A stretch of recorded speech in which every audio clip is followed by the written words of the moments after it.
দেখুন সরাসরি বাংলাদেশ চট্টগ্রামে অনুষ্ঠিতব্য 3 দিনের সুন্নত বরা ইজতিমার গুরুত্বপূর্ণ এক অধিবেশন। খলিফায়ে আমির আহলে সুন্নাত মাওলানা হাজী ওবায়দ রাজা আত্তারি মাদানী মাদ্দাজিলহুল আলী মৃত্যু, কবর ও আখিরাতের ভাবনা ও এর প্রস্তুতি সম্পর্কে গুরুত্বপূর্ণ বয়ান করবেন। মুফতি আহমদ ইয়ার খান নঈমী রাহমাতুল্লাহি তাআলা আলাইহি বলেন, অর্থাৎ অন্যান্য নবীগণের উম্মতের তুলনায় আমার উম্মতের উপর রব তাবারক ওয়া তাআলার রহমত বেশি।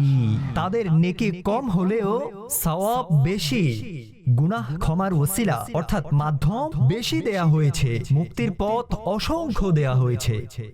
এবং এই বদান্যতা হচ্ছে রহমতওয়ালা নবীর। মেরা দিল কাঁপ উঠতা है कलेजा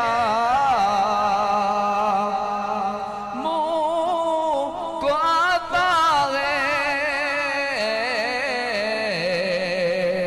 करम या रब अंधेरा कब्र का जब याद आता है।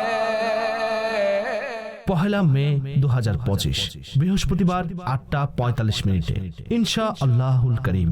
অনুষ্ঠানটি সরাসরি দেখতে চোখ রাখুন মাদানী চ্যানেল বাংলায়।